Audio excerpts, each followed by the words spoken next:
Welcome to Carter's Retro Reviews. Today we're going to be reviewing Bust-A-Move 2 Arcade Edition, and... No, okay, I did get the name right. Good, good. It says here that Bust-A-Move 2, it's actually a little bit like my sex life.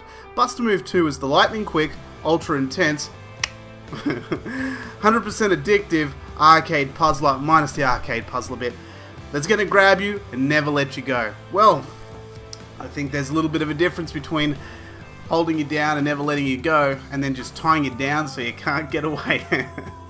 Anyway, cheers.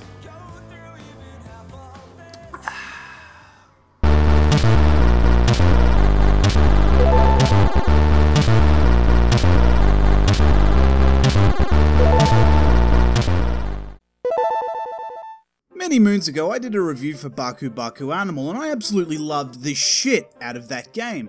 It wasn't purely nostalgia, but also the fact that for the longest time, it was a game I really wanted before I eventually got it.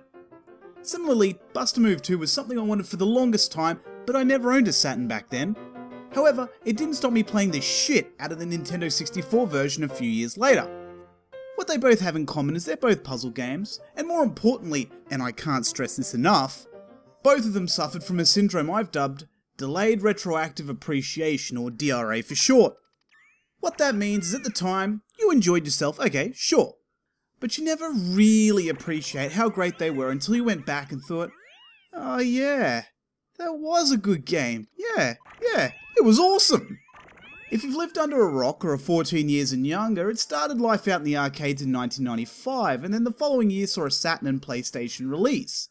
Then the next year on PC, then the next year on Game Boy and Nintendo 64, then on the PlayStation Network in 2008. This game is like a well-travelled whore, been everywhere and on everything, but don't worry, there's always a pill for it, and it's one hell of a ride in the process. The fact that Acclaim had some hand in this is super depressing. Usually when I see something with Acclaim in it, I can predict it's going to be the biggest bucket of shit. But its only saving grace is that Taito, or Taito, or however the fuck you pronounce it, developed the game, and as a general rule they release excellent arcade games. Bust-A-Move 2 Arcade Edition is a slight upgrade on the standard Bust-A-Move 2 released for other consoles. It includes an alternative set of levels as well as the originals, as well as a level editor. This is because both the PC and Saturn ports are of Bust-A-Move 2X. The cover art for the US edition of this game is infamous for being nothing short of bizarre and, well, slightly horrifying, with a severed head in a bubble using sticks to hold its eyes open. I've always said that Sega liked to mix Jack with Coke, I just didn't know they would wildly misinterpret Coke. It kind of just reminds me of the crazy Coke parties in Wolf on Wall Street. So, with all of that in mind, how does this game fare? The presentation across the board is uniformly good, welcoming, and gives me a good feeling. The feeling like I've just walked into a hotel for a bit, someone's greeted me at the door, taken my bags, and while I'm getting my keys, someone's giving me a back rub. It's all very cutesy, which some have advised in the past as being a slight turn-off, and while I understand that, it really doesn't take away from the gameplay in the slightest, nor should it.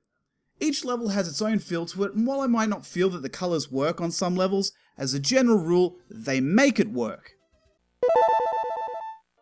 Graphically, this is absolutely first rate. It's as close to perfect graphically as you're gonna get. Background detailing is surprisingly good with no dithering, no glitching, and animation so smooth you would have it in a glass on the rocks. It simply ticks all the boxes off my non-existent list. Sound is fun happy time, you wouldn't expect anything else and it doesn't disappoint. Some people have made mention it has a memorable soundtrack, but for me, even though I enjoyed it, it wasn't catchy like the Bobble for it to stay with me. Gameplay has two sides. Whenever I review a game, I do a little research, and according to GameFAQs, the difficulty is just right. Who are these freaks who are calling the difficulty in this game just right? You're all full of shit.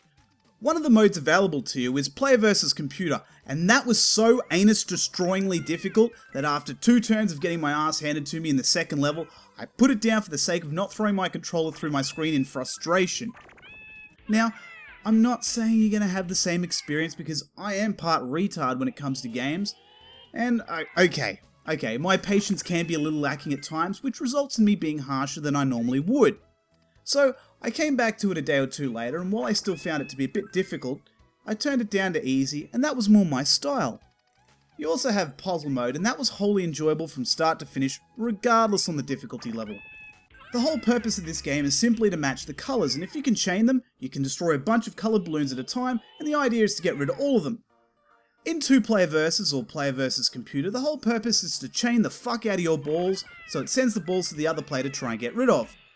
But that too has an inherent difficulty, because I found when you get a bunch of random colours sent to you initially, it took a lot to get rid of them, and what follows is ultimately an avalanche effect, where the computer finds it easy to make a chain and sends you more random colours. So once you got the first lot, the second, third and fourth almost felt inevitable. More times than not this happened, and then there were times where I got myself out of it, but you have to chain 2 to 3 times quicker if you want to get rid of the random balloons. The controls were pretty damn good, although if I was too fast, a button to send through the next balloon on a very rare occasion didn't register. But it's not too much of a big deal. Replay value in this game is fucking mental. As discussed, you have 2 different modes, Buster Move 2 and Buster Move 2X, which has an optional alternative set of levels and some new attract mode animations. On top of that, you have a level editor, which is just awesome. Then your 2-player was super fun for the 30 minutes my wife and I played it before we started getting a little too competitive, and the last time that happened was with Tetris, where things got a little too serious, and our marriage became a little too divorcey, with tears and shouting, which never occurred previously. Would I recommend this game? I'd be crazy not to. It's one of the best puzzle games for the Saturn, and while I struggled with some of the difficulty, it was super enjoyable. I still have, and always will prefer Bobble over this game, but there is simply shitloads of stuff to haul through, with some exclusive content making it essential.